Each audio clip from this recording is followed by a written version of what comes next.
علیکم ورحمۃ اللہ وبرکاتہ۔ یہ جو حضرت بیٹھے ہوئے ہیں، کیا نام ہے آپ کا؟ ثناء اللہ ثناء اللہ۔ اور اس گاؤں کا نام؟ کول سنا کول سینا، ضلع بلند شہر۔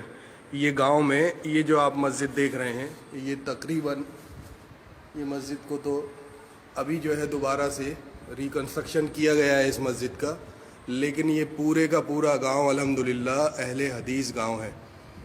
اور تقریباً کتنے سال پرانی جماعت ہے یہاں پر؟ کم سے کم 200 سال پرانی ہو، کم سے کم 200 سال سے بھی پرانی یہاں الحمدللہ اہل حدیث کی جماعت ہے۔ اور الحمدللہ 200 سال سے بھی پہلے سے یہ مسجد یہاں پر ہے، جو کہ دوبارہ تعمیر کی گئی ہے۔ پھر سے آپ اس گاؤں کا نام سن لیں، اس گاؤں کا نام ہے کول سینا۔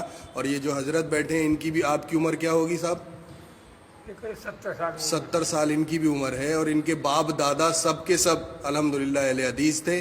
اور یہ پورے کا پورا گاؤں اہل حدیث ہے۔ جس کو بھی شک شبہ ہو وہ آ کر کے یہاں مل لے۔ یہاں سے جو ہے گاؤں کول سینا، ضلع بلند شہر، جو یہ ایک اعتراض ہے یو پی میں، ضلع بلند شہر یو پی، یہ جو ایک حنفیت کا اعتراض ہے چلا آ رہا ہے کہ دور انگریز کی حکومت کے بعد جو ہے یہ لوگ جو ہے اہل حدیث وکٹوریہ کی پہچان بنی ہوئی ہے، اور انگریزوں کے بعد یہ لوگ پیدا ہوئے، تو وہ اپنے شک شبہات کو سارے مٹانے کے لیے یہاں آ جائے۔